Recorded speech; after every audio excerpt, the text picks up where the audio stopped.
dia. Vamos dar continuidade à nossa matéria, tecnologia dos materiais.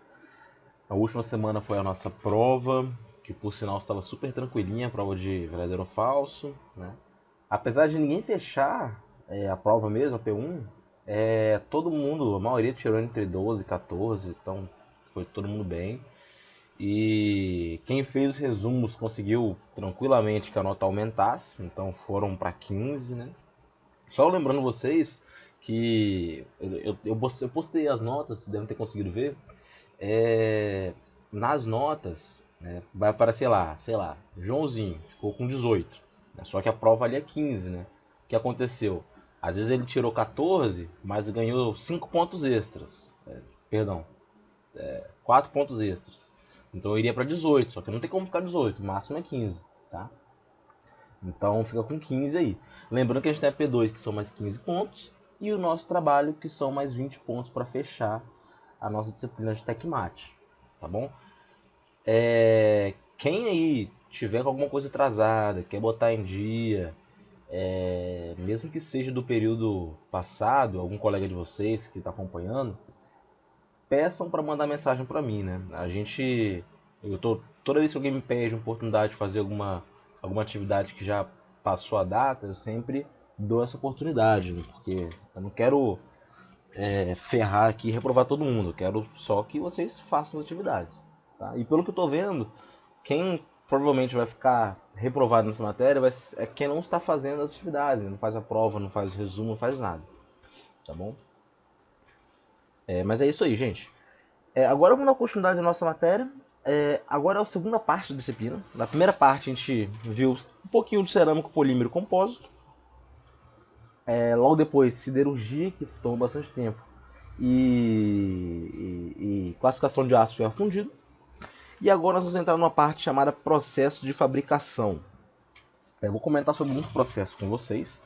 Talvez vocês vejam alguns desses processos em outras disciplinas, tá bom? Porque dentro do processo de fabricação, a gente costuma ter algumas vertentes aí. A gente entra em fundição, que é o que eu vou falar hoje, começar hoje. Soldagem, vocês têm a disciplina de tecnologia da soldagem, no terceiro período, se eu não me engano.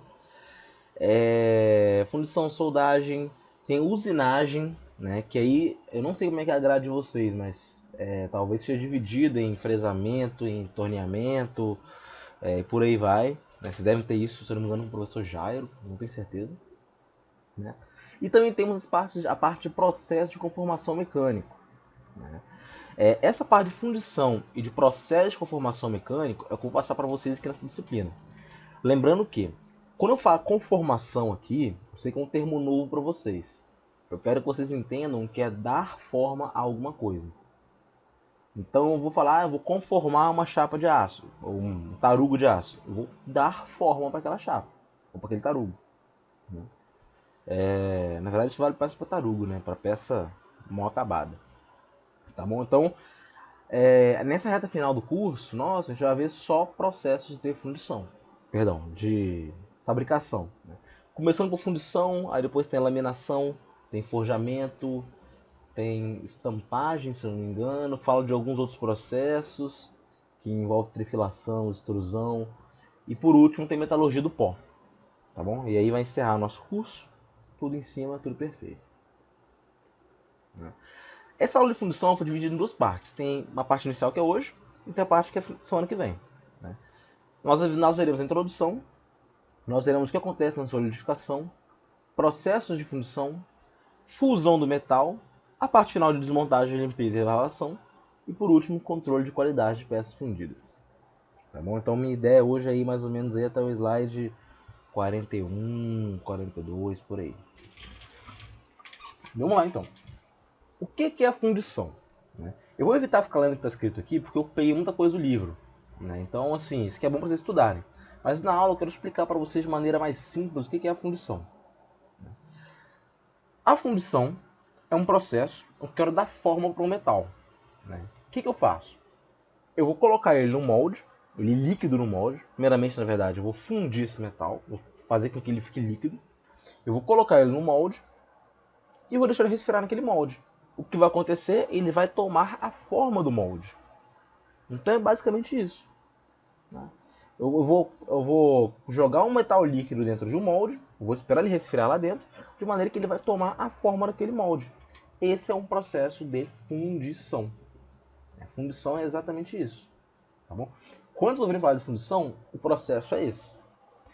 É claro que tem vários tipos de fundição, né? De acordo com a forma como a cavidade é montada, como que o molde é preparado, tem vários tipos diferentes. Mas a fundição, de maneira grosseira, é isso. Eu tenho um molde, eu jogar um metal líquido naquele molde, o metal líquido vai tomar a forma daquele molde, né?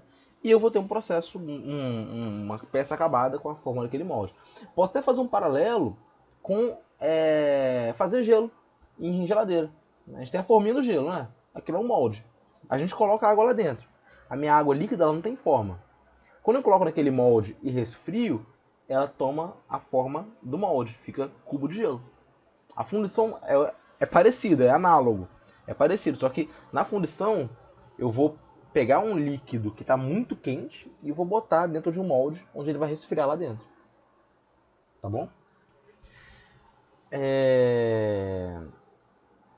A forma da cavidade do molde pode ser tal que corresponda praticamente à forma definitiva. Né? Eu posso tanto produzir uma peça definitiva, né? Usar a fundição e depois que acabar a fundição eu tenho a peça pronta, ou eu posso usar a fundição como um processo inicial. Né? Como assim? Eu vou usar a fundição para fazer um primeiro acabamento, dar a primeira forma, aí depois usar um segundo processo, por exemplo, uma usinagem, para fazer um acabamento mais fino, botar mais detalhes na peça, né? Ou um outro processo também. Então a fundição, ela muitas vezes, ela pode ser tanto um processo primário quanto um processo final, processo inicial quanto final.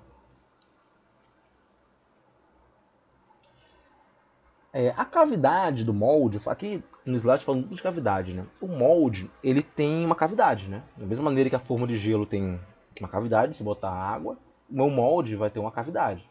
Né? Essa cavidade do molde é um negativo da peça. Né? Então, antes de se produzir certa peça, eu tenho que produzir primeiramente esse molde. Né? Talvez com um molde, dependendo do processo, com um molde eu posso fazer várias peças. Eu tenho que produzir o molde antes. Porém, antes de entrar nesse mérito de produção de molde, dos tipos diferentes de fundição, eu vou falar um pouco sobre a solidificação do metal. Tá bom? A gente sabe que todo processo que envolve material que tem subida de temperatura e descida de temperatura é um processo que vai ter várias consequências na estrutura do material. Tudo bem? E exatamente por ter consequências, ele tem que ser analisado com cuidado. Né? Por exemplo, a própria solidificação, né, se ela for feita de maneira inadequada, pode favorecer o surgimento de defeitos na estrutura. Tá bom? E aí pode ter peças que estão ruins. Né? Aqui vocês vão ver que eu vou falar muito de rejeição. O que é rejeição? Todo o processo de produção de uma peça, eu vou produzindo várias peças. Depois que eu produzo tudo, elas têm que ser inspecionadas para verificar se elas estão de acordo com o que era para estar. Se ela está de acordo em questão de dimensão, em questão de composição, de propriedade, ela é verificada, ela é inspecionada. Se ela não estiver de acordo com as especificações, ela vai ser rejeitada, ela vai ser descartada, ela não vai ser comercializada. Tá bom? Então quando eu falo de rejeição é isso. Em relação à solidificação, eu tenho a cristalização, a contração de volume, a concentração de impurezas e o desprendimento de gases. Todos esses são fenômenos que acontecem durante a solidificação. Lembrando que a solidificação é uma parte essencial, porque uma vez que eu boto o metal líquido no meu molde, ele vai solidificar lá dentro. A solidificação tem que ser controlada. O próprio projeto do molde tem que ser feito pensando na solidificação.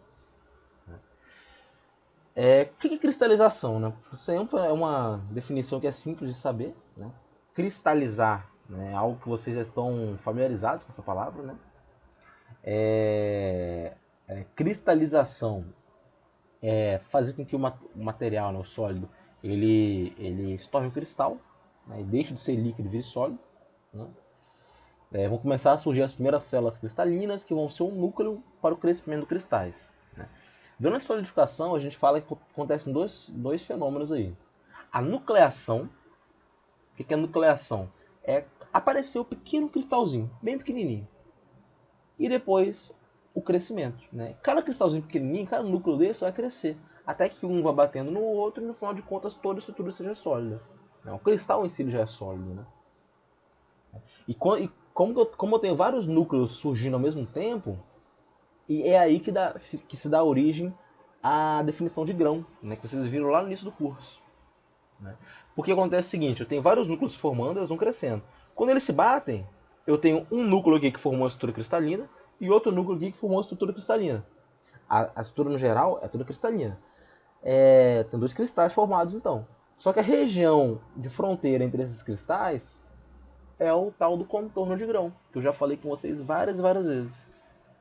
Tá bom? Esse crescimento de cristais, como eu falei, ele não é uniforme.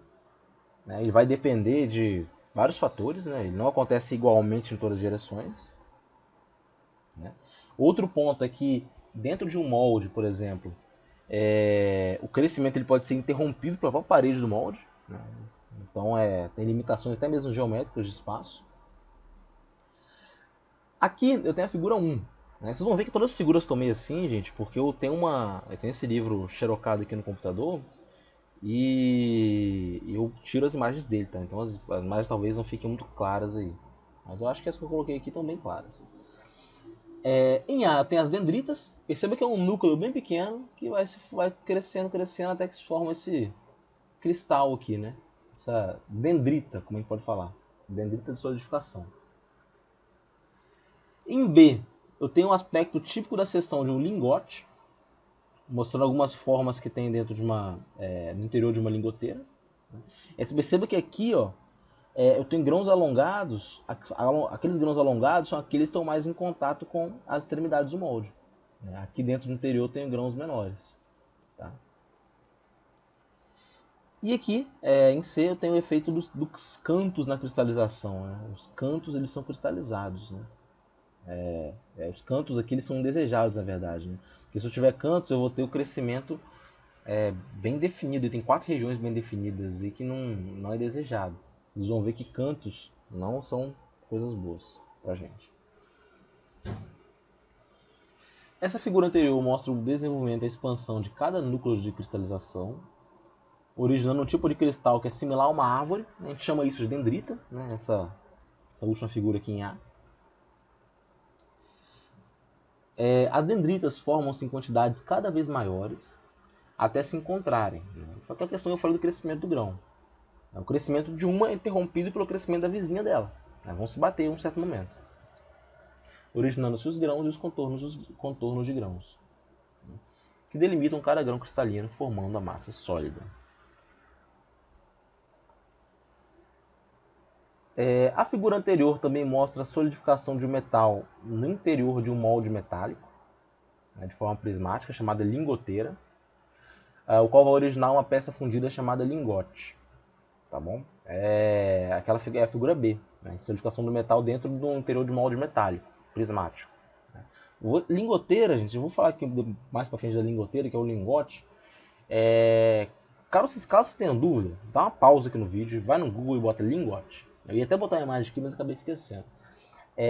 O lingote é um tarugo de metal grande, né? De forma prismática, né? De base prismática. Né? Ou seja, pode ser um cilindro, pode ser um paralelepípedo, pode ser um prisma de base hexagonal, enfim, tem vários tipos.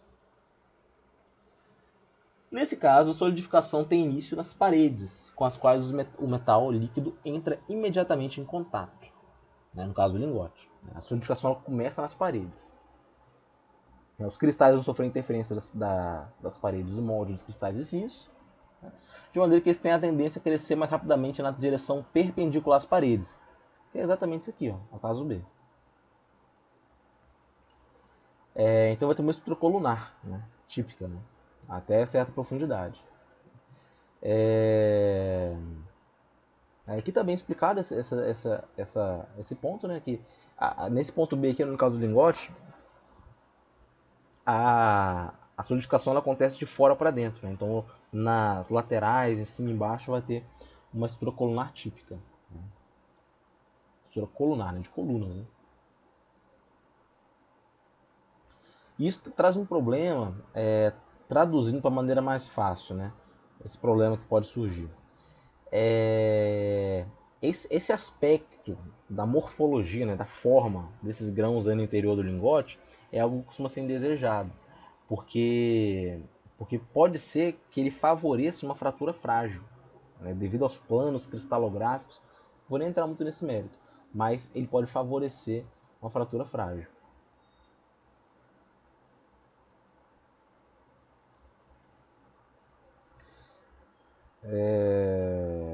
Opa, deixa eu ver.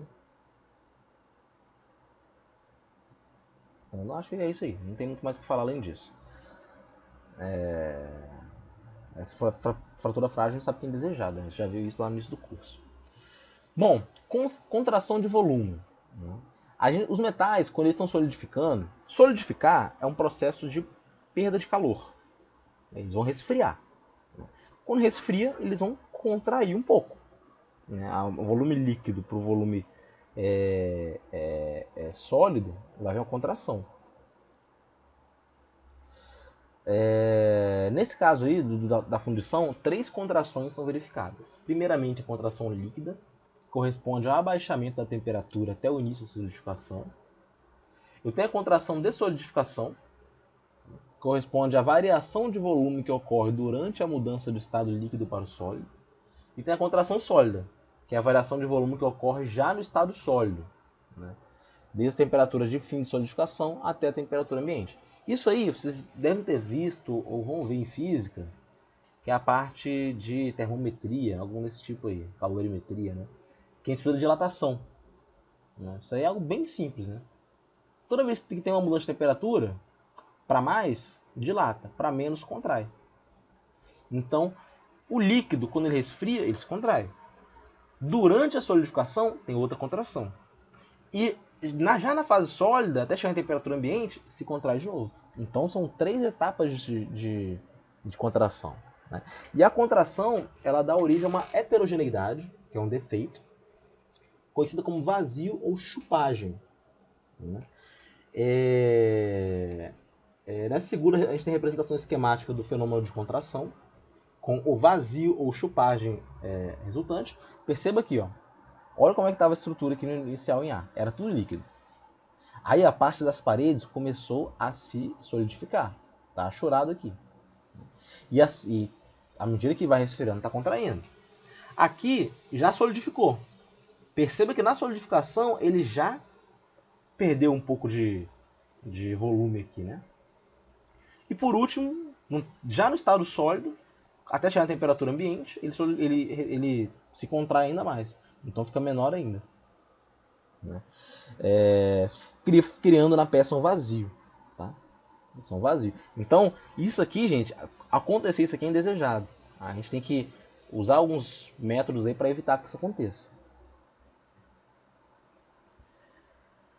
Aqui está explicando o que eu acabei de explicar para vocês.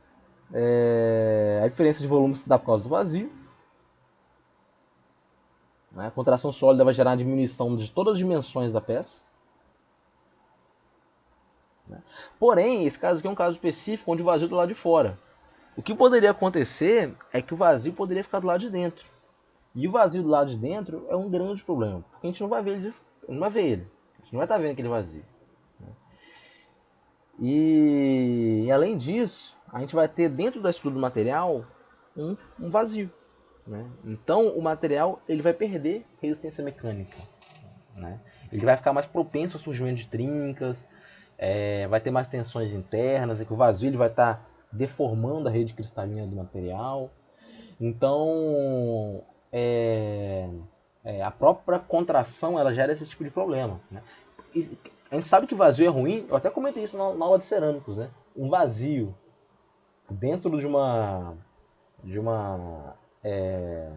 estrutura, ele vai gerar uma queda na resistência mecânica. Eu falei isso no cerâmico. O cerâmico tem muito vazio.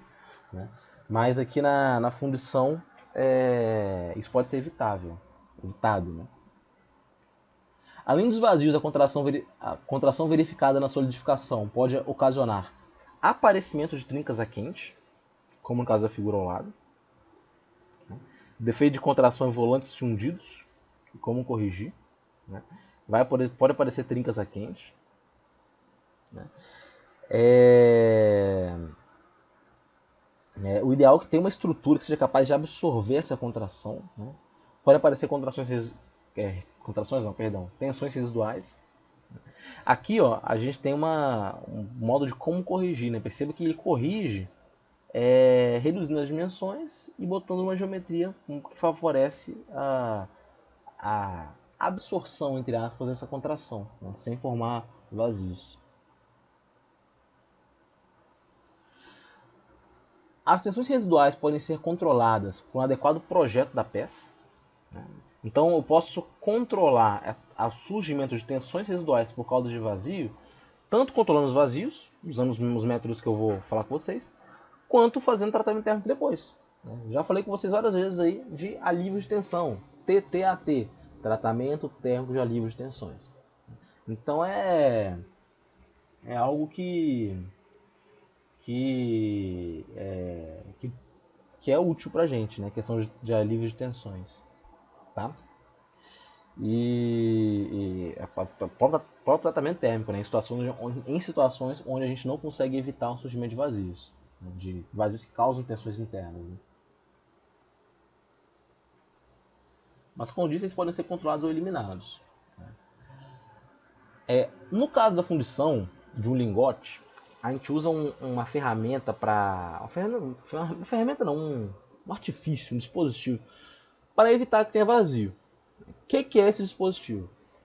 É uma peça postiça chamada maçalote, conhecida também como cabeça quente.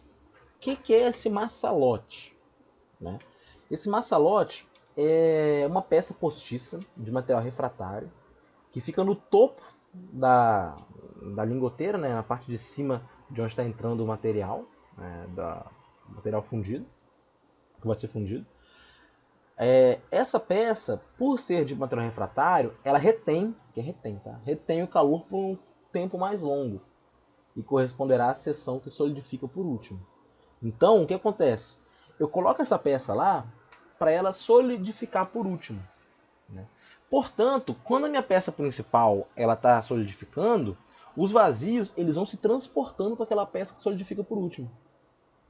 E aí, os vazios ficam concentrados nela e não tem vazios na minha peça principal. Então, esse maçalote é um artifício que a gente usa para concentrar os vazios, né? Resultando num lingote são, né? Um lingote sem vazios, né? Porque aí eu consigo remover esse maçalote, que é a cabeça superior, e aí eu tenho uma peça final sem vazios, né? Aqui é o maçalote, madeira refratário, ó. Perceba que é uma parte aqui de cima, né? Que é uma parte indesejada que eu nem queria, não era para ter ela aqui, né? Eu coloquei só para me ajudar nesse sentido. Resfriamento acontece aqui de cima para baixo, na verdade, das laterais do molde para dentro, né? Aqui está o lingote. Aqui são todos os exemplos técnicos, tá, gente? Tudo em corte, né? E aí, esse lingote, né? Ele vai resfriar, os vazios vão ficar concentrados na parte de cima e eu vou remover a parte de cima. Eu removo essa parte aqui do maçalote, né? E eu tenho minha peça finalizada sem vazios. Aqui tem a mesma coisa aqui embaixo, né? Tem um alimentador, aqui é minha peça. Perceba que ela está contraindo, os vazios ficam aqui em cima. Depois é descartada essa peça cheia de vazios. Quando falo descartada, é reaproveitada, tá? Nesses processos de fabricação, basicamente tudo é reaproveitado. No caso de peças fundidas, usa-se um alimentador, né? Para peças fundidas no geral, além do maçalote, a gente pode usar esse alimentador. No exemplo anterior, o molde foi projetado de tal maneira que a entrada do metal líquido, através de canais, é feita na seção mais grossa, né, que alimenta as menos espessas. Olha aqui na direita. A seção mais grossa é onde tem o alimentador. Ao mesmo tempo, o alimentador ficará convenientemente suprido de excessos de metal líquido, né? Então o metal líquido vai se concentrar aqui em cima, né? E, consequentemente, né, por ele ser a seção mais espessa, ele vai resfriar por último. E aí vai concentrar os vazios também. Então, alimentador e maçalote são dois artifícios para se reduzir essa quantidade de vazios. Outro problema na solidificação é a concentração de impurezas. Algumas ligas metálicas elas têm impurezas normais, que se comportam conforme a liga está no estado líquido ou sólido. Né? Tem impureza quase normal, tá, gente? Tem impureza, dificilmente você conseguir um material que é sempre 99,999% puro. Sempre tem impureza. Até mesmo a liga ferro-carbono, que a gente viu na siderurgia como que produz, fósforo, enxofre, manganês, silício, próprio carbono, eles também têm impurezas. Quando essas ligas estão no estado líquido, as impurezas estão totalmente dissolvidas no líquido, formando um todo homogêneo. Ao solidificar, algumas impurezas elas são menos solúveis no estado sólido, como é o caso do fósforo e do enxofre. Dessa maneira, à medida que a liga vai solidificando, esses elementos vão acompanhando o metal líquido remanescente, indo acumular-se na última parte sólida formada. Então vai ter uma região que vai estar rica em impurezas. E isso é o que a gente chama de segregação. É um fenômeno chamado segregação de impurezas.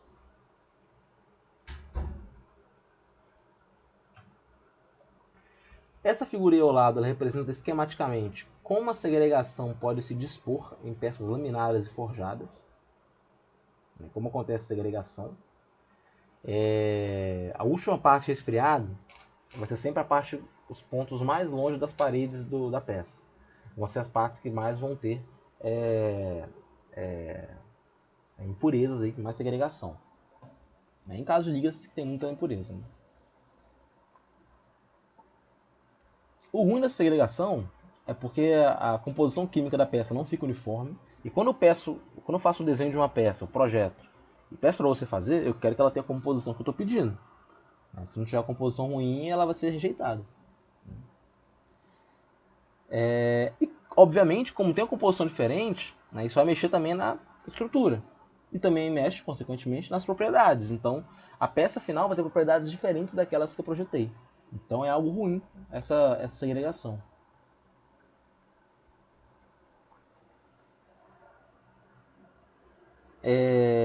Essas zonas segregadas elas se localizam no interior das peças, onde as tensões são mais baixas. Né? Então, as consequências dessas zonas elas não são tão perniciosas, né, como está escrito aqui. Traduzindo para um português mais claro, elas não são tão graves. Né? Não tem consequências tão graves da segregação.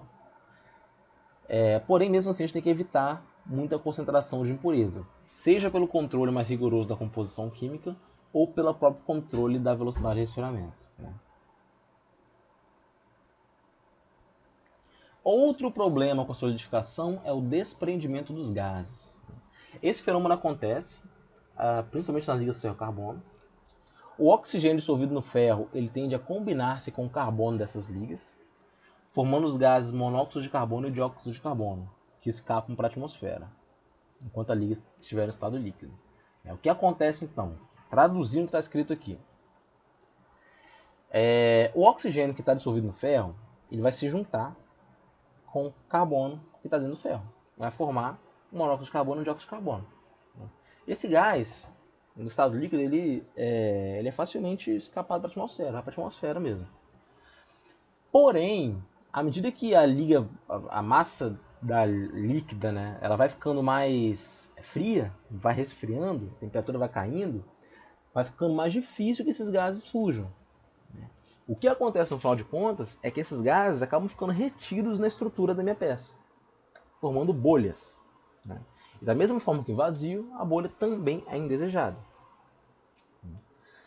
Sobretudo em aço alto carbono, as bolhas devem ser evitadas. Isso pode ser feito adicionando ao metal líquido substâncias chamadas desoxidantes. O que são esses desoxidantes? Vamos lá. Eu falei com vocês que para formar esses gases, o oxigênio ele se liga com carbono. Certo? Então, para evitar isso, eu tenho que impedir que o oxigênio se ligue com carbono. O que eu faço então? Eu coloco silício, manganês e alumínio. Por quê? Porque o oxigênio ele prefere se ligar com silício, manganês e alumínio do que com o carbono. Então ele vai para pegar esses outros elementos e deixa o carbono quieto. E quando o oxigênio ele se junta com esses elementos, ele não forma gás, ele forma um óxido sólido. E aí impede que o oxigênio reaja com o carbono, formando os gases responsáveis pela produção de bolhas. Então é isso, né? São elementos desoxidantes. Substâncias desoxidantes, né?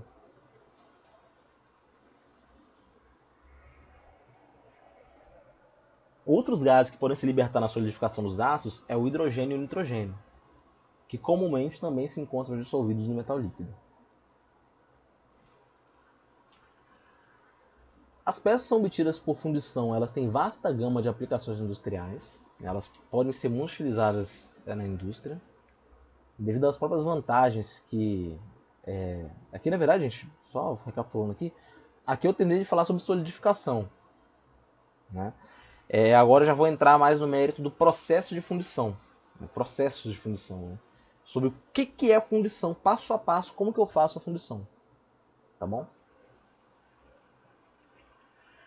Bom, as peças obtidas por fundição, elas têm muita aplicação industrial. Vocês vão ver que, acho que tanto no trabalho de vocês, eu coloquei aços fundidos, né, como um dos temas, né, quase certeza. Então, materiais fundidos estão muito presentes na indústria, né? Como eu já adiantei, o processo de fundição ele pode ser usado como final ou como inicial, né? Tanto como processo só, ou como um processo inicial para que use algum acabamento depois, né? E a fundição ela é bem versátil, né? Bem útil, né? Porque ela permite a fabricação de peças de qualquer forma, com pequenas limitações em dimensões, forma e complexidade, né? Então a fundição ela permite essa fabricação de peças em quase qualquer forma, né?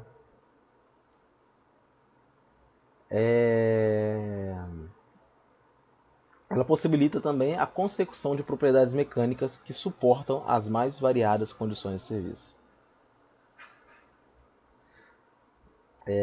Então, assim, o processo de fundição é um processo muito versátil, tem muita aplicação.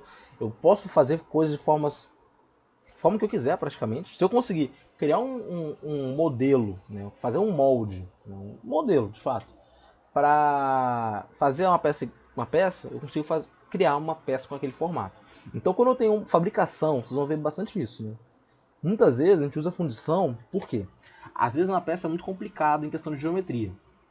Para produzir, eu teria que produzir partes individuais e depois soldar. Só que soldagem, vocês vão ver no futuro, né? É algo que sempre dá problema. É algo muito difícil que a gente evita fazer soldagem, afinal de contas, né? É algo que, se puder evitar, é melhor. Porque soldagem geralmente dá problema. Além de encarecer, de certa forma, o produto. Aí o que é melhor fazer? Eu crio um molde e faço já uma forma geométrica super complexa usando um processo de fundição. Esses são os pontos positivos. Agora, o ponto negativo de fundição, né? As peças geralmente não têm bom acabamento superficial, elas não têm boa precisão dimensional, não têm bom acabamento. Esse é o principal ponto negativo do processo de fundição, né? Se quiser um acabamento muito bom, o processo ele se encarece muito. Tem formas que são mais complicadas, né? Mas a gente consegue fazer também. E o processo pode ser mais demorado que outros, né? Dependendo do processo de fundição que a gente usa, ele tem dificuldade de ser seriado, né? Quando eu falo que o processo é seriado, eu me refiro à capacidade de fazer um processo em série, né? Produzir vários materiais ao mesmo tempo, né? Fundição contínua é uma raridade aí uma raridade não, né? Um exemplo aí de processo seriado de fundição. Só que é mais difícil de fazer esse processo seriado.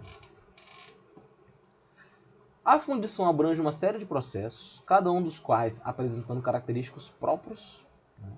Aqui eu tenho duas partes que não está separado, né? Na esquerda eu falo dos tipos de fundição. Por gravidade, por pressão, por centrifugação, por precisão e tem alguns outros. Na direita aqui eu estou falando das etapas de um processo de fundição. Primeiro eu tenho que ter o desenho da peça, eu tenho que projetar o modelo, tenho que confeccionar o modelo, tenho que confeccionar o molde, tenho que fundir o metal, fazer o vazamento do molde, limpar e fazer a rebarbação e por último fazer o controle de qualidade.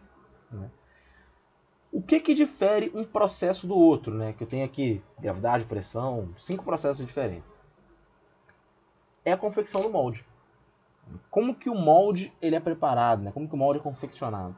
Isso aí é a base que distingue todos os processos de fundição, tá bom? É a moldagem, né? A moldagem que separa, né?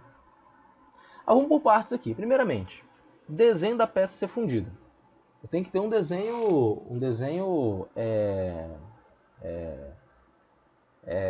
bem feito, um projeto bem realizado, bem montado da peça. É claro que isso aí talvez não entre no mérito de vocês, né, que são alunos do curso técnico ainda, em breve estarão na engenharia, mas a peça ela tem que ser bem projetada, tem que ter um desenho bem feito. Né? Então tem que levar em conta o que pode acontecer na solidificação. Né? Eu tenho que evitar que defeitos de solidificação apareçam na peça solidificada. Então todo o projeto tem que ser feito pensando nisso. Né? E a gente tem que considerar a estrutura dendrítica, tensões de resfriamento, a espessura das paredes, né? Isso tudo tem que ser considerado. Tá? Recomendações: proporcionar adequadamente seções das peças. Né? O ideal é que tenha uma variação gradual de seções. Né? Como quando falo seções, é uma parte mais espessa, uma parte menos ainda, e por aí vai. Temos que evitar cantos vivos. Né? O que são cantos vivos? Quinas. Quinas são ruins dentro de fundição. Canto vivo é quina. Eu tenho que evitar quina. Eu tenho que evitar mudança brusca de seção. Uma seção muito fina, uma outra seção muito grosseira, muito grossa, né? Muito espessa. Em relação ao canto vivo, gente, para mecânica no geral, quando a gente fala de canto vivo, é algo ruim. Tá? Porque canto vivo, as quinas, elas geralmente são concentradores de tensão. Né? Falando do ponto de vista de mecânica. Tá? E por ser concentrador de tensão, acaba tornando um ponto de fragilidade da estrutura.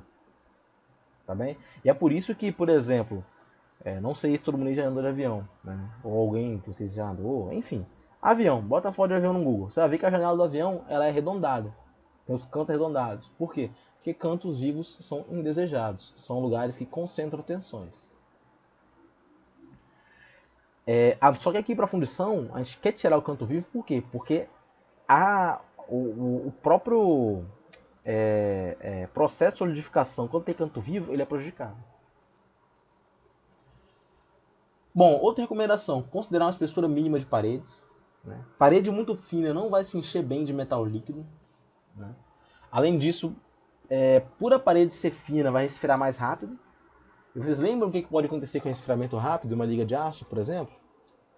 Uma liga de aço alto carbono, se for resfriada rapidamente, pode precipitar martensita. E aí é um grande problema. Tá bom?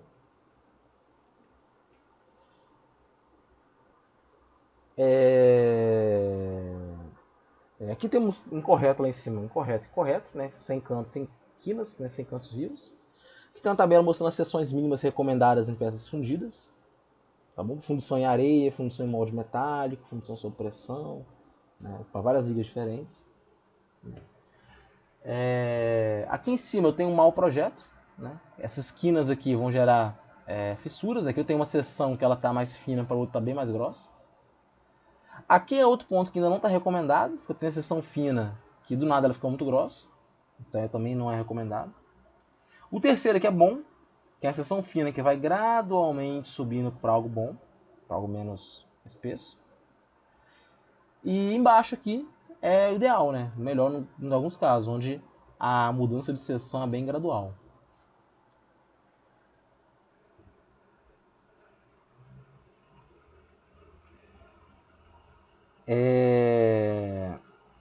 Bom, recomendações, né, dentro de fundição. Vamos lá. Evitar fissuras de contração, né, dentro do próprio projeto. Né? Como está mostrado na figura anterior, tem que evitar que aconteça fissura, ou seja, evitar cantos vivos. Eu tenho que prever a conicidade. Isso aqui embaixo, ó, melhor em alguns casos, tem uma conicidade, isso é um cone. Tem que prever essa conicidade para melhor confecção do molde. Né? A figura a seguir mostra que a confecção do molde, figura ao lado, torna-se dificultada se não houver conicidade suficiente no modelo. O chamado ângulo de saída recomendado é de 3 graus. Projeto do modelo. Né? Vamos falar do modelo agora. Né? Aqui tem uma grande diferença, gente. Eu demorei um tempinho para entender a diferença dos dois, que eu não peguei de primeiro como é que funcionava esse processo de fundição. O que é um molde e o que é um modelo? Um modelo, ele vai ser uma peça feita de madeira, por exemplo, que é igual àquela que eu quero produzir. Tá bom? Ela é um modelo para mim. Esse modelo eu uso para fabricar o molde. Né? Eu uso esse modelo para fabricar o molde. Tá bom? Então, o modelo é uma ferramenta que a gente usa para descrever qual forma que eu quero. Por que geralmente é de madeira? Né? Porque de madeira é mais fácil para a gente dar forma. Né? Muito mais fácil dar forma para o negócio de madeira do que para o negócio de aço. Então a gente faz um modelo de madeira e usa para confeccionar o molde. Tá bom? Para máquinas de moldar, que é algo mais automatizado, a gente não usa madeira, que é mais manual. A gente usa moldes de alumínio, que também são fáceis de deformar. São leves, fáceis de usinar.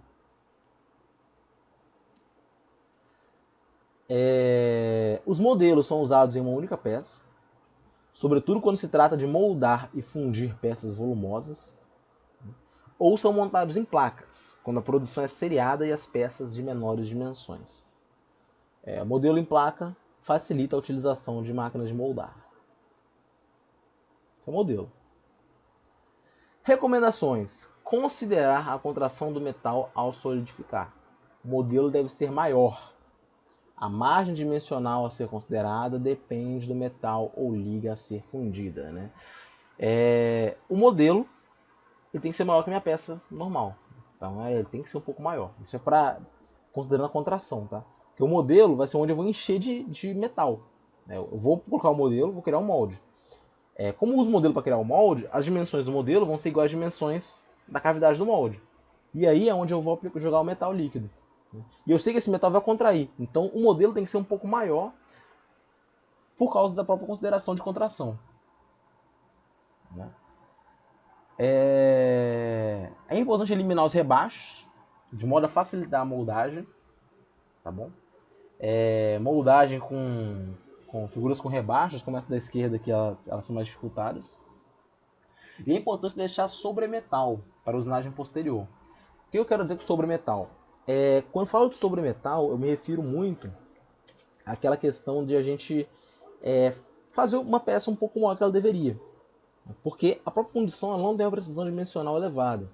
Então, quando a gente faz uma peça com tamanho exato, eu não tenho margem para erro. Né? Então eu faço um pouquinho maior e depois faço acabamento no finalzinho só para dar uma ajeitada. Levo uma esmerilhadeira, enfim. Tem que ter um sobremetal. Então sobremetal é bom. Tem um pouquinho mais de metal. Né?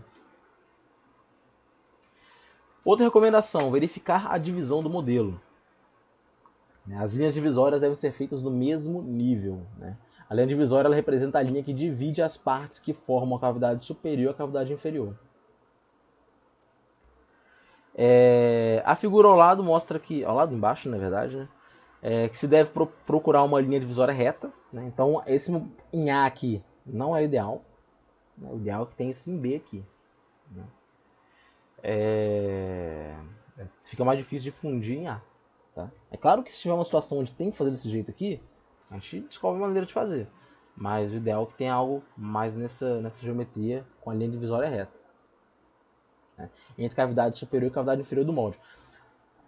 Tá, outro ponto que eu dizer para você é o seguinte: o molde, geralmente, ele tem uma parte superior e uma parte inferior.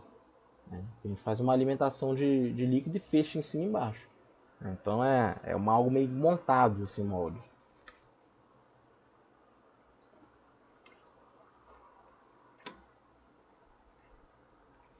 Então recomenda-se no geral que um único plano divida o modelo em seções inferior e superior.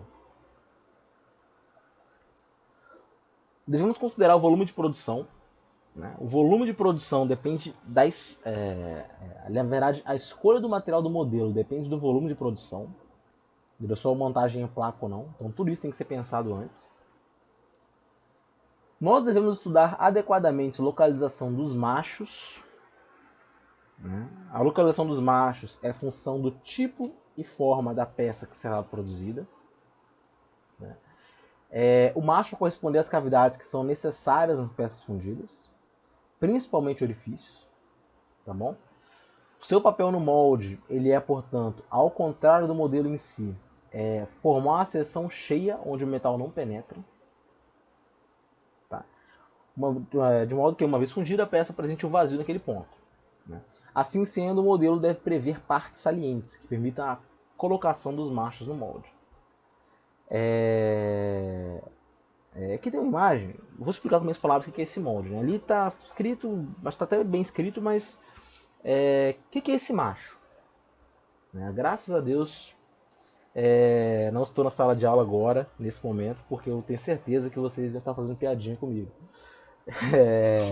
Eu ia conseguir falar macho 2 vezes seguidas no meio da sala de aula. Né? Mas o que é o macho aqui dentro de fundição? É uma peça que eu uso, né? Eu coloco dentro do meu modelo, né, para prever uma situação, um ponto onde vai ter um vazio, onde vai ter um furo, algo nesse sentido. Né? Então, por exemplo, eu tenho aqui minha peça que eu quero produzir. Eu quero produzir uma peça desse jeito que está aqui em cima. O desenho dela é esse aqui.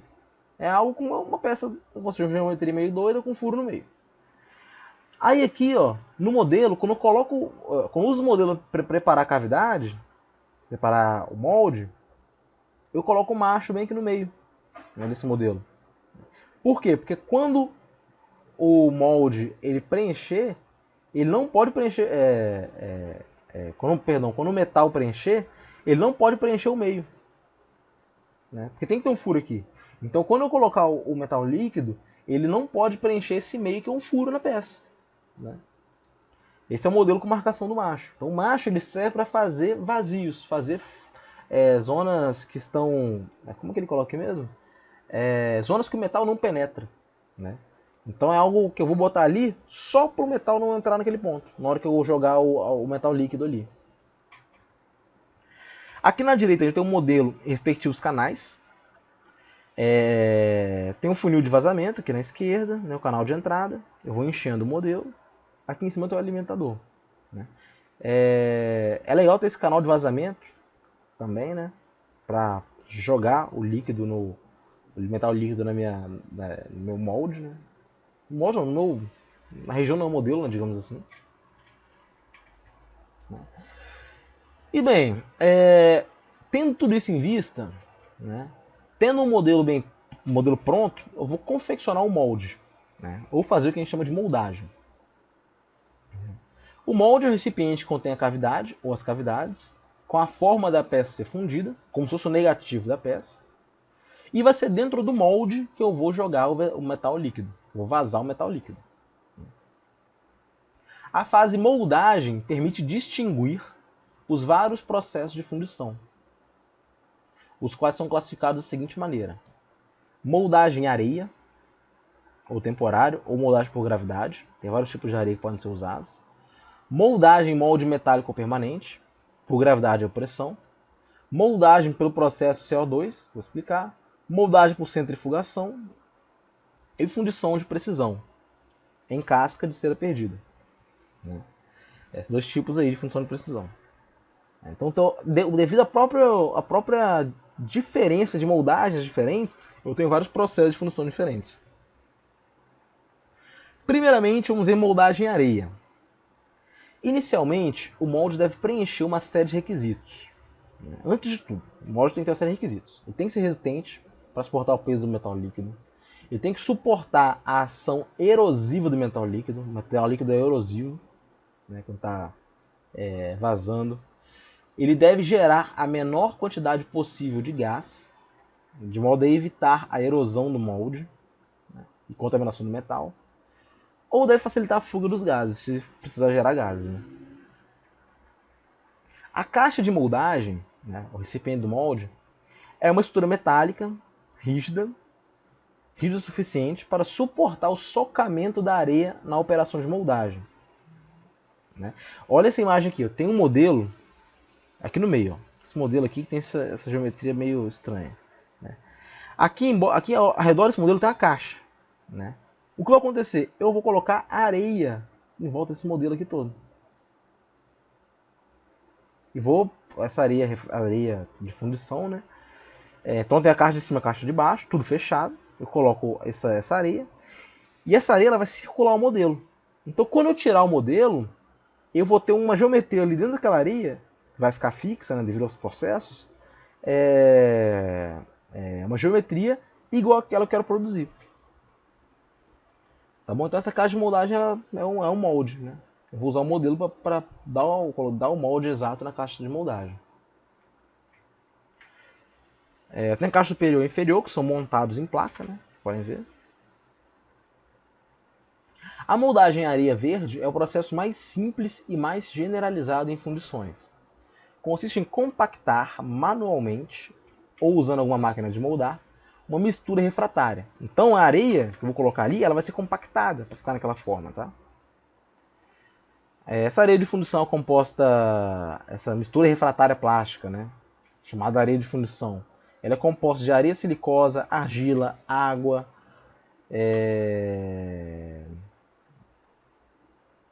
então é areia, a própria areia de fundição aí que a gente chama, tá? Quando eu falo fundição em areia, não é areia de praia ou barro, né? Confeccionada a cavidade do molde, o metal é imediatamente vazado no seu interior. Então, uma vez que foi confeccionada a cavidade do molde, o metal ele é vazado no seu interior.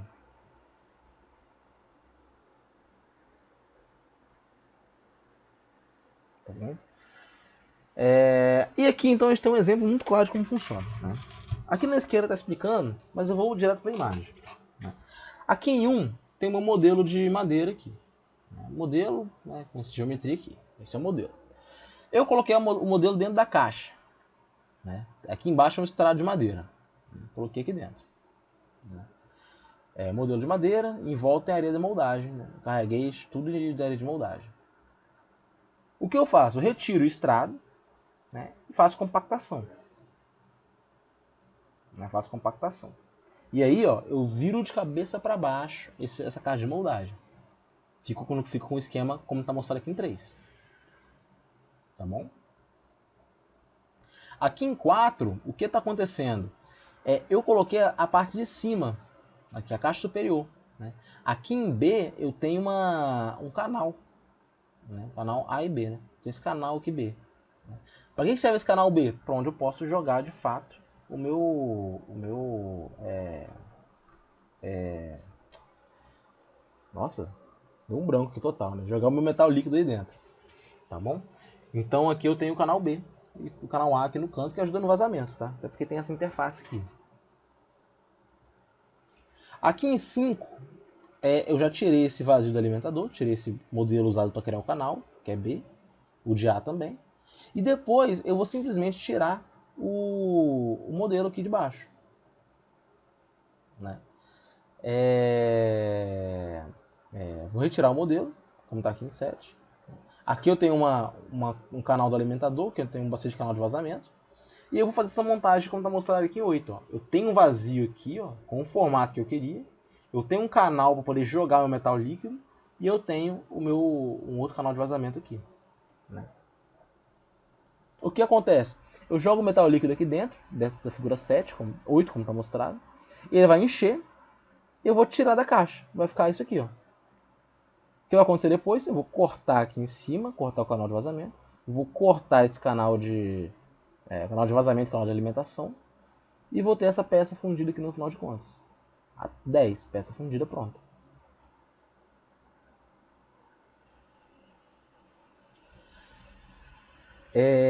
A areia de fundição, ela deve apresentar certos... acho que antes de voltar, antes de começar lá, eu acho que dá para entender como é que funciona. De fato, é algo simples. Né? Eu uso o modelo, aplico lá na minha caixa de moldagem, a areia de fundição compacta, eu tenho uma zona do canal da alimentação, eu tenho uma zona de canal de vazamento, eu encho aquilo de metal líquido depois que eu tiro o modelo, né? E o metal vai tomar essa forma que eu projetei aqui, como está na caixa. Eu vou tirar da caixa isso, né? e vou ter, no final de contas, uma estrutura como essa aqui. Eu faço os cortes finais, limpeza e rebarbamento, e eu tenho a peça fundida. A areia de fundição tem que ter boas propriedades para ter a moldagem fácil e segura. Tem que ser plástica, consistente, moldável, dura, resistente, refratária. Tem alguns ensaios de laboratório que são usados para fazer essa análise da areia. Para confeccionar os machos, as areias devem apresentar alta resistência depois de estufadas, depois de secas, alta dureza, alta permeabilidade e inalterabilidade. Os seus componentes de areia natural e água incluem vários tipos de aglomerantes, como está mostrado aí embaixo. Como todo o processo de fabricação, como tudo que envolve engenharia, né? A areia usada é geralmente reaproveitada, ela passa por alguns processos, né, de limpeza, desmoldada, peneirada, vai ser levada ao misturador e aí ela volta para o processo. Como foi citado, a moldagem ela pode ser feita manualmente ou mecanicamente, né? Isso aqui se refere, gente, a como que eu vou compactar essa areia dentro da caixa de moldagem. Tá? Ela pode ser uma compactação manual, com soquete pneumático, soquete manual ou martelete pneumático, ou mecanicamente. Eu posso ter máquinas e sistemas de moldagem especiais, né? Máquinas de compressão, máquinas de impacto, compressão vibratória, por aí vai. Então aqui em A, aqui nesse slide aqui, eu tenho 3 métodos de compactação da areia numa caixa de modelar. Em A tem a utilização de um dispositivo vibrador, né, que vai compactar a areia ali dentro. Em B, eu tenho comprimir e deixar com menos areia, né, fazer uma compressão. E em C, encher em acesso e nivelar. São 3 métodos aí de fazer essa compactação da areia. Aqui eu tenho um exemplo de fundição de uma peça com macho. Tudo bem? O que acontece aqui é o seguinte, né? Perceba esse exemplo da peça aqui de 1 até 8, né? Em 1 eu tenho uma peça que tem um furo no meio. Em 2 eu tenho um modelo da peça, né? Só que eu tenho a prolongação para a marcação do macho. Em 3 eu fiz a caixa para a confecção do macho, né? Em 4 aqui já está confeccionado o macho, né? Macho feito de areia, né? Eu faço como se fosse uma moldagem da areia para dar a forma do macho. Em 5 eu coloco o meu modelo dentro da caixa de moldagem, preparo os canais. Perceba que eu tenho um espaço aqui para o modelo que é o macho. Quando eu retiro o modelo, eu mantenho o macho ali dentro. E aí quando eu jogo o metal líquido, ele não pega no macho, né? Quando ele resfria sem encostar no macho. Então depois que eu tiro o macho, que é de areia, eu vou ter um furo no meio, como está mostrado aqui na figura 8. Aí eu corto aqui o canal de alimentação e tem aqui, ó, figura 8. Tudo bem? Deixa eu ver se tá falando muita coisa ainda. Só para finalizar a questão não, vou parar por aqui, gente. Slide 43, ainda falta um pouquinho pra gente acabar essa aula de fundição. Mas é isso aí, gente. Semana que vem a gente faz essa aula. E é isso. Tenham uma boa semana, descansem e até a próxima.